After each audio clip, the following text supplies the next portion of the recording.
بسم اللہ الرحمن الرحیم۔ حضرت خولہ بنت قیس رضی اللہ تعالی عنہا ہجرت کے ابتدائی دنوں کی بات ہے۔ ایک صبح اللہ کے رسول صلی اللہ علیہ وآلہ وسلم مسجد نبوی میں اپنے رفقا کے ساتھ نوزائیدہ ریاست کے مسائل پر گفت و شنید میں مصروف تھے۔ چھپے دشمنوں کی منافقت، یہودیوں کی سازشیں، کفار مکہ کی دھمکیوں جیسے مسائل موضوع گفتگو تھے کہ اچانک ایک بدو بارگاہ رسالت صلی اللہ علیہ وآلہ وسلم میں حاضر ہوا اور حضرت صلی اللہ علیہ وسلم سے سخت لہجے میں مخاطب ہوتے ہوئے اپنے قرض کی واپسی کا مطالبہ کیا۔ یہودیوں کے قبیلے بنی سعدہ کے اس بدو کی ترش روی پر صحابہ کرام مشتعل ہو گئے اور انہوں نے اسے ڈانٹتے ہوئے کہا، اے جاہل شخص، کیا تو جانتا ہے کہ کس مقدس شخصیت سے ہم کلام ہے؟ وہ بولا، ہاں جانتا ہوں، میں مدینے کے حاکم حضرت محمد صلی اللہ علیہ وآلہ وسلم سے مخاطب ہوں، پھر تو نے گفتگو میں ادب و احترام کا خیال کیوں نہ رکھا؟ اس سوال پر وہ بولا، میں کوئی ناجائز مطالبہ تو نہیں کر رہا، اپنا وہ قرض مانگ رہا ہوں جو میں نے دیا تھا، اور کیا اپنے حق کی واپسی کا مطالبہ کرنا کوئی ناجائز بات ہے؟ اللہ کے رسول صلی اللہ علیہ وآلہ وسلم خاموشی سے یہ منظر ملاحظہ فرما رہے تھے۔ جب آپ صلی اللہ علیہ وآلہ وسلم نے دیکھا کہ صحابہ کرام کی ڈانٹ ٹپٹ بڑھتی جا رہی ہے تو آپ صلی اللہ علیہ وآلہ وسلم نے بدو کی حمایت کرتے ہوئے فرمایا، تم لوگ کیوں ڈانٹ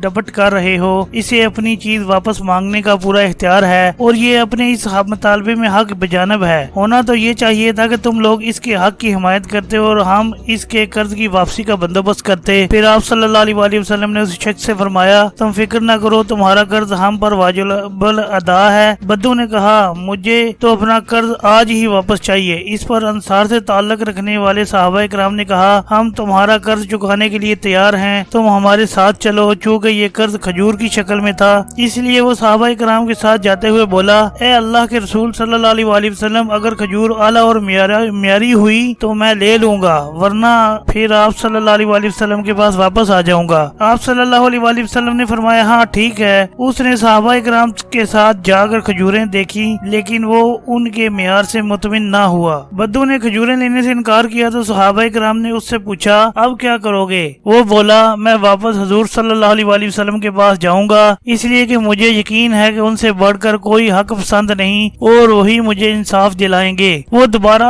حضرت صلی اللہ علیہ وآلہ وسلم کی خدمت میں حاضر ہوا اور بولا، اللہ کے نبی صلی اللہ علیہ وآلہ وسلم، آپ کے صحابہ نے جو کھجوریں دکھائیں وہ معیار میں میری کھجوروں سے کم تر ہیں۔ اب میں دوبارہ آپ صلی اللہ علیہ وآلہ وسلم کے پاس اس لیے آیا ہوں کہ مجھے یقین ہے کہ آپ مجھے انصاف صرف اور صرف آپ صلی اللہ علیہ وآلہ وسلم کے پاس سے ملے گا۔ آپ صلی اللہ علیہ وآلہ وسلم یہ بات سن کر آپ دیدہ ہو گئے اور فرمایا، ہاں یہ عربی سچ کہتا ہے کہ میں دنیا میں انصاف کرنے کے لیے آیا ہوں۔ اللہ کے رسول صلی اللہ علیہ وآلہ وسلم نہ صرف عدل کرنے والے تھے بلکہ عدل و انصاف کے پیکر تھے۔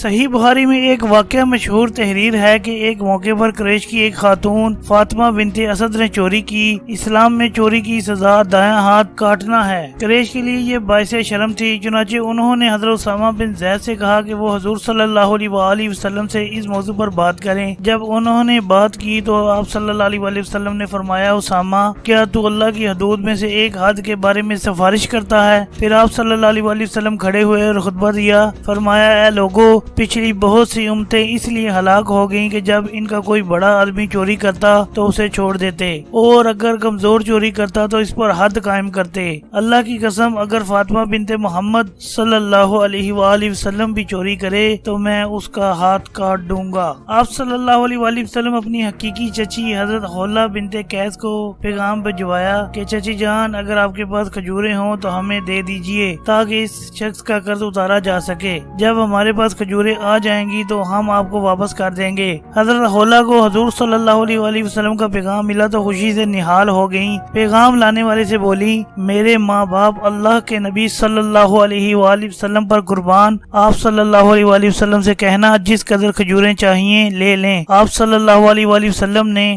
بدو کو حضرت خولہ کے گھر بھیجتے ہوئے فرمایا، جاؤ اور اگر وہ تمہارے معیار کی ہوں تو اپنے قرض کے عوض لے لو۔ وہ حضرت خولہ کے پاس آیا اور جب کھجوریں دیکھی تو بہت خوش ہوا کیونکہ وہ اس کی کھجوروں سے بھی بہتر تھیں۔ حضرت خولہ بنت قیس روایت کرتی ہیں کہ حضرت صلی اللہ علیہ وآلہ وسلم نے قبیلہ بنی سعدہ کے کسی شخص سے 60 سا یعنی 5 من 10 سیر کھجوریں بطور قرض لی تھیں جو حضور صلی اللہ علیہ وآلہ وسلم کے حکم پر میں نے اسے ادا کر دی۔ حضرت حلہ کا شمار مدینے کے مالدار افراد میں ہوتا تھا۔ ان کے شہر کے مضافات میں کھجوروں کے کئی باغات تھے۔ گو کہ انسان مدینہ بھرپور تعاون کیا کرتے تھے، مگر پھر بھی نبی کریم صلی اللہ علیہ وآلہ وسلم کو ہجرت کے ابتدائی دنوں میں امور مملکت چلانے اور دیگر ضروریات کے تحت قرض لینا پڑتا تھا۔ اصحاب صفا کی بہت بڑی تعداد کے تام و قیام کی تمام تر ذمہ داری آپ صلی اللہ علیہ وآلہ وسلم کے کندھوں پر تھی۔ نیز بیرونی خطرات خصوصاً کفار مکہ اور یہودیوں سے ریاست مدینہ کے تحفظ کے لیے سرحدوں پر کل وقتی مسلح نوجوان گشت پر رہتے۔ حضور صلی اللہ علیہ وآلہ وسلم عموماً یہودیوں سے قرض لیا کرتے، لیکن کبھی صاحب حیثیت عرب اور بدو قبائل سے بھی قرض لے لیتے۔ یہ تمام تر قرض نئی ریاست کی بنیادی ضروریات پوری کرنے کے لیے لیا جاتا، کیونکہ ابتدائی دور میں وسائل نہ ہونے کے برابر تھے۔ حضرت حلہ بنت قیس آپ صلی اللہ علیہ وآلہ وسلم کے محبوب چچا حضرت حمزہ کی اہلیہ تھی۔ ان کا تعلق مدینے کے قبیلے بنو حضرج کی ایک نہایت معزز شاخ بنو نجار سے تھا۔ حضرت صلی اللہ علیہ وآلہ وسلم کی والدہ بی بی آمنہ اور حضور صلی اللہ علیہ وآلہ وسلم کے دادا جناب ابو مطلب کی والدہ سلمہ کا تعلق بھی اسی قبیلے سے تھا۔ نجار کے لغوی معنی ترخان یعنی لکڑی کا کام کرنے والے کے ہیں۔ حضرت صلی اللہ علیہ وآلہ وسلم نے ایک مرتبہ صحابہ کرام سے فرمایا، کیا تمہیں معلوم ہے کہ مدینے میں کون سا گھرانہ سب سے افضل ہے؟ صحابہ کرام خاموش رہے۔ اس پر آپ صلی اللہ علیہ وآلہ وسلم نے فرمایا، قبیلہ بنو خزرج میں سے بنو نجار کا گھرانہ سب سے بہتر گھرانہ ہے۔ محمد بن سعد البصری نے طبقات ابن سعد میں حضرت حلہ بنت قیس کا شجرہ نسب یوں بیان کیا ہے: حضرت حلہ بنت قیس بن فہد بن قیس بن ثعلبہ بن عبید بن ثعلبہ بن غنم بن مالک بن نجار۔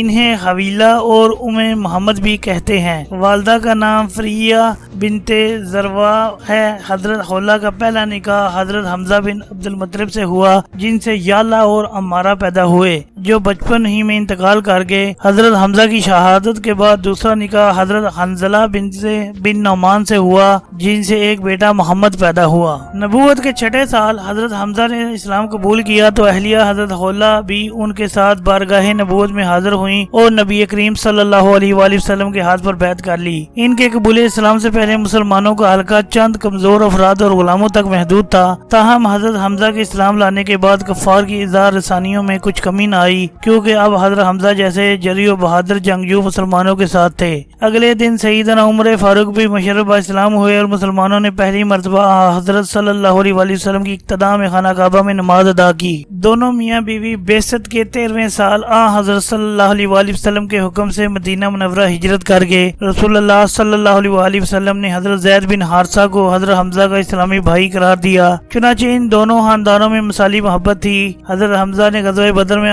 حضرت صلی اللہ علیہ وآلہ وسلم کے حکم پر پہلے ہی حملے میں مشرک سردار عتبہ بن ربیعہ کو واصل جہنم کیا۔ انہوں نے اس جنگ میں مشرکین کے کئی اور سورماؤں کو بھی ٹھکانے لگایا، جبکہ حضرت حلہ دیگر صحابیات کے ساتھ میدان جنگ میں مجاہدین کو پانی پلانے اور مرہم پٹی کے فرائض سر انجام دیتی رہیں۔ حضرت حمزہ غزوہ احد میں بھی نہایت بے جگری سے لڑ رہے تھے کہ اچانک وحشی نے پیچھے سے نیزے کا وار کر کے آپ کو شہید کر دیا۔ حضرت حلہ کو اپنے شوہر سید الشہداء حضرت حمزہ کی شہادت کا بے حد دکھ تھا کہ انہوں نے ان کے ساتھ نہایت پرسکون اور خوشحال زندگی گزاری تھی۔ ابن سعد نے لکھا ہے کہ حضرت حلہ نے دوسرا نکاح حضرت حنظلہ بن نعمان سے کیا، جن سے محمد نامی ایک صاحبزادہ پیدا ہوا۔ حضرت حلہ مالدار، وسیع القلب، سخی و فیاض، رحم دل، غریبوں اور مسکینوں کی سرپرست، محبت و شفقت کا خزینہ، مہمان نوازی اور حسن اخلاق میں اپنی مثال آپ تھیں۔ اللہ تعالیٰ نے مال و دولت سے خوب نوازا تھا۔ مدینے کے مضافات میں اعلیٰ درجے کی کھجوروں کے کئی باغات کی مالک تھیں۔